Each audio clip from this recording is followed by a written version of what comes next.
Nilamon ng apoy ang isang mall o isang maliit na portable gas station sa Lingayen, Pangasinan. Ayon sa empleyado ng gasolinahan, naglalagay sila ng bagong stock nang tumagas ang gasolina. Nang paandarin ng battery para mag-pump, kumislap daw ito. Damay sa sunog ang katapat na convenience store at 2 sasakyan. Tumagal ang sunog ng 15 minuto bago naapula. Wala pang pahayag ang may-ari ng gas station na sugatan sa insidente.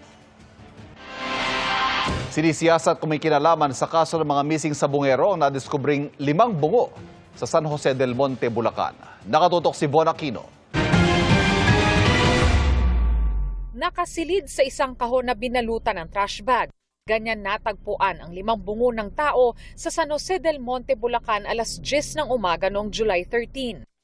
Ayon sa San Jose del Monte City Police, dito sa gilid ng Liana Road, Barangay Tungkong Mangga, natagpuan ng isang caretaker ng lote yung selyadong kahon na naglalaman ng 5 bungo ng tao. Habang bibili sana siya ng pagkain, nakita niya may box, ma'am. Kasi caretaker po itong nakita. Nung chinek niya po yung box, doon niya po na-discover na yung laman po is puro bungo. Ayon sa mga pulis, wala nang ngipin ang mga bungo na naka-packaging tape at tanggal na ang mga panga. Ang isa sa 4 na bungo, may nakasulat 6 na numero. Yung 4 na bungo, ma'am, parang naman siya, wala naman, kumbaga malinis, wala naman siyang tama. Yung isa lang merong parang basag sa may parting sentido. Hindi natin alam kung ano bang doon. O tama ba ng baril o hindi po natin masabi. Sabi ng San Jose del Monte Police, dinala ang mga bungo sa Camp Crame at isinasailalim sa anthropological, odontological at DNA examination. Sa ngayon, wala pa nilang lumalapit para magpasuri kung labi ito ng kanilang kaanak. Nagbabacktracking din daw ang mga otoridad para matukoy ang pagkakakilanlan ng nag-iwan ng mga bungo. Iimbestigahan daw nila kung may kinalaman ito sa paggamit ng mga buto sa pag-aaral ng medisina. Pati na ang koneksyon ng mga bungo sa mga missing sabungero, lalo't 4 sa kanila ay taga San Jose del Monte. Sa ngayon, hindi pa raw masabi ng pulisya kung konektado ang mga nakuhang bungo sa kaso ng mga missing sabungero. Pero ano po yung magiging result nung nakuha sa Batangas at dito sa amin? Siyempre po, subject for DNA testing. Kung magmamatch po sa standard ng mga pamilya ng missing sabungero. Tsaka po sa amin yan. Kung makakatulong po yung investigasyon namin, pwede rin po kami mag-submit. Para sa GMA Integrated News, Von Aquino, nakatutok, 24 oras. Sa gitna ng mahakbang kontrabaha sa Metro Manila, gaya ng paglilinis sa mga estero, may mga proyekto rin pinag-aaralan gaya ng pagkontrol sa tubig galing Sierra Madre at paglalagay ng mga cistern o imbakan ng tubig. May mga proyekto rin para mapakinabangan ang mga bumabarang basura. Nakatutok si Bernadette Reyes. Tuwing tagulan at bumabaha, kabilang sa mga nakikitang dahilan ay ang pagbabara ng mga water hyacinth sa mga daluyan ng tubig. Kaya kasama ang mga yan sa mga target sa paglilinis sa mga ilog at estero. Pero alam nyo bang pwedeng pakinabangan ng mga water hyacinth? Sa pamamagitan ng Water Hyacinth Treatment Facility, maaari makagawa ng mga lily pots gaya nito na maaaring tamna ng mga halaman o di naman kaya makagawa ng mga tinatawag na charcoal briquettes o uling na maaari namang gamiting panggatong sa pagluluto.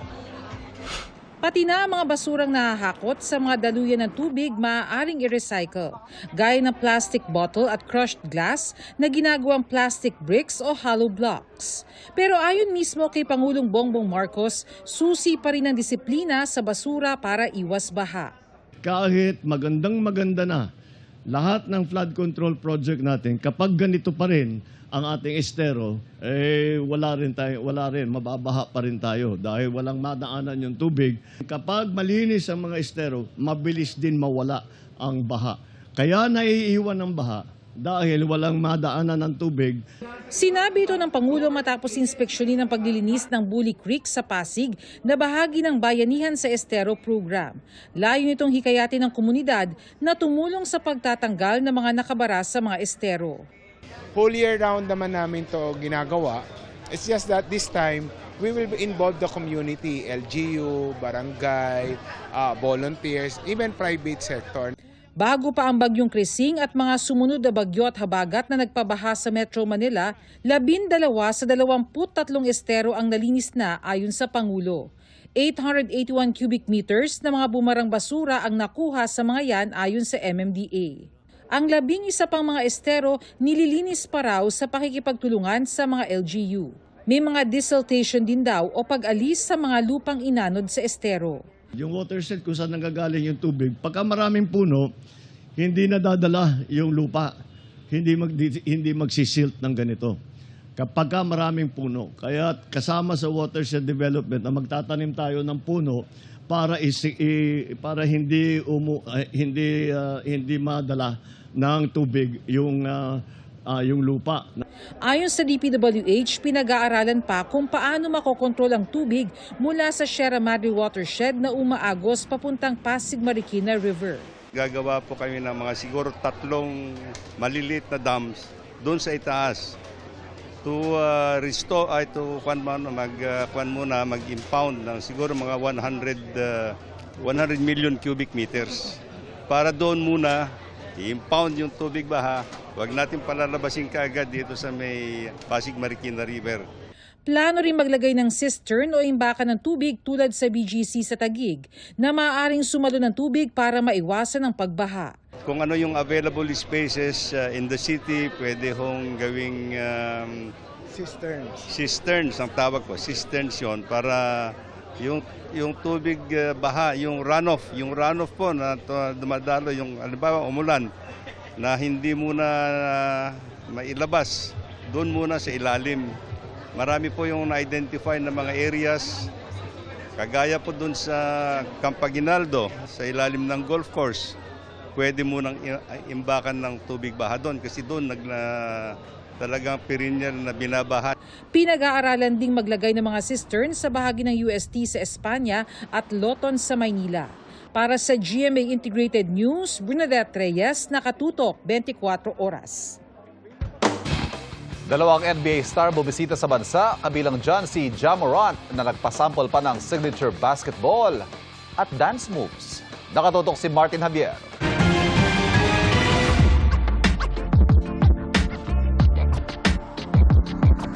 Mga kapuso, excited na sinalubong ng Pinoy basketball fans ang NBA superstar na si Ja Morant. Malakas na hiyawan ang sinalubong ng fans ni Ja Morant ng Memphis Grizzlies sa kanyang unang pagbisita sa Pilipinas.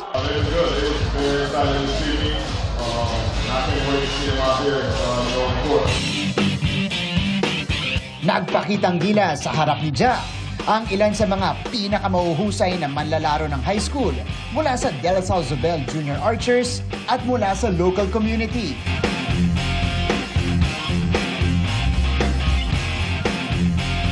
Kasama rin nila ang professional basketball players na sina Jack Animam, Marga Jimenez, Richie Rivero, CJ Cancino, Jeron Teng at Renza Bando.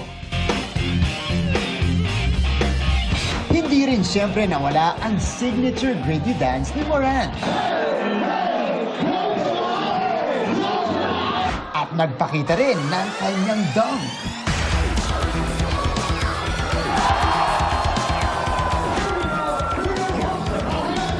Nagkaroon din ng meet and greet. One day mo na you're gonna be in the spotlight. That goes to show how resilient we are as athletes. He's an inspiration to all the youth. I mean, as you could see in this event, maraming mga bata that really admire him. And, you know, Ja Morant is a man of the people. Bumisita rin sa Mandaluyong si Isaiah Joe ng 2025 NBA champion OKC Thunder. Kasama ang Larry O'Brien Trophy ng NBA. Hindi siya makapaniwalang may 4-point line sa basketball dito sa Pilipinas. You said a 4-point line. Is that real? Yeah. That's real. Yeah. That's where I'm gonna live. That's my spot then. That must be the Isaiah Joe spot, huh? Advice ng NBA champion sa lahat ng nangangarap maabot ang tugatog ng tagumpay. Don't expect it to be easy. You will have ups and downs. You have very high highs and very low lows, but you have to stay level-headed through it all and just stay consistent because at the end of the day, if you have that discipline and have that consistency, it's going to work out. Para sa GMA Integrated News, ako si Martin Javier. Nakatutok, 24 oras. New York subway muling nasalanta ng baha at sa Russia naman rumagasa ang malaalong putik. Ang mga balitang abroad sa pagtutok ni Bernadette Reyes. Dambuhalang alon ng putik ang rumagasa sa residential area sa isang bayan sa kabundukan ng Caucasus sa southwestern Russia. Halos lamunin na tabunan na nito ang isang tulay at umabot pa sa kalsada. Sa drone video makikita ang pagragasa ng mudslide na bumalot sa lugar. Halos 400 residente ang inilikas sa mga emergency shelter. Nasira rin ang mga water system sa lungsod kaya wala ng supply ng tubig roon. Tila nagkaroon ng waterfall sa New York City subway bunsod ng matinding baha sa lungsod. Nagsuspindi ng biyahe ng tren dahil dito. Nagdeklara ng state of emergency ang New York pati ang katabing New Jersey dahil sa banta ng matinding flash floods.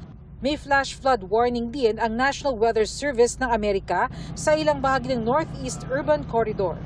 Sakop nito ang mga pangunahing lungsod gaya ng Washington, D.C., Baltimore, Philadelphia, Wilmington sa Delaware at New York Metropolitan Area. Nababahala ang Kamara sa plano ng Senado na pagbotohan ang gagawing aksyon sa ruling ng Korte Suprema na unconstitutional ang impeachment laban kay Vice President Sara Duterte at hindi na hintayin ang gagawin ng Kamara. Ayon sa tagapagsalita ng Kamara na si Attorney Princess Abante, hindi pa pinal ang desisyon ng Korte Suprema at aapila pa ang Kamara. Ano man anyang premature actions tulad ng pagboto ng Senado na hindi ituloy ang impeachment trial ay pagsasawalang bahala sa due process. Baka raw maging political shortcut ito na magpapahina sa papel ng Kamara. Nanawagan sila sa mga senador na magpasensya at hayaang gumulong at matapos ang judicial process. Ayon kay Representative Terry Ridon, Chairman ng House Committee on Public Accounts, ipapasa ang motion for reconsideration bago ang deadline sa August 9. Tila pinahihirapan daw ng Korte Suprema ang pag-impeach sa matataas na opisyal. Sinusubukan namin kunan ng pahayag ang Senado kaugnay nito. Naunang napagkasunduan ng mga senador na magdebate at aksyonan ng impeachment sa August 6. LTO na mismo ang mamimigay ng plaka ng mga motorsiklo na hindi pa napipick up ng mga driver. Sa ilalim po ng Oplan Stop, Plate and Go ng LTO at ng Transportation Department, magde-deploy ng LTO patrol vehicles na may dalang mga plaka sa piling lugar. Magkakaroon ng mala checkpoint na operasyon. Haharangin ang mga sasakyang walang plaka at kung dala ng LTO ang plaka ng sasakyan, agad itong ibibigay. Pero kung hindi pa available ang plaka, tutulungan ng enforcers ang driver na i-track ang status ng license plate. Tugon daw po ito sa utos ng Pangulo na mapabilis ang distribusyon ng mga plaka ng mga motorsiklo.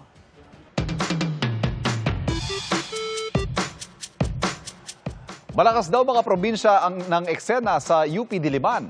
Hindi lang mga isko at iska ang naroon, pati na mga tupa o kordero na nag-aalis ng mga damo sa kapaligiran. Kuya Kim, ano na? Ikot tayo dito sa aking alma mater, UP Diliman. Meron kasi kaming narinig na balita. Nang paligid daw ng College of Science, hindi lang daw mga scholar ng bayan ang namamataang tumatambay. Pati na mga tupa. Opo, may mga pag-alagalang tupa sa UP. Parang na-weird dohan ako, pero I found them endearing. Maybe, parang kinakain nila yung grass. Meron din ba silang scholar, sheep? Ang nag-aalaga sa mga ito si Vic. 4 years na po ako dito, sir, nag-aalaga. Mababait naman po sila. Dati tatatlo lang daw ang tupa sa UP, pero ngayon? Nasa 20 na po siguro sila. Ayon sa Associate Dean for Facilities and Resources Management na si Dr. Marian Roque, nakakatulong daw ang mga tupa sa pag-maintain ng mga damo sa universidad. Parati kaming may problema sa grass cutter.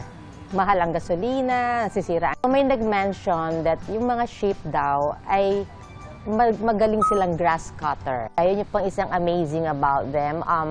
I think 8 o'clock, papalabasin na sila. And then, without even telling them to go back, sila mismo, I think it's sunset, babalik sila. Kuya Kim! Ano na?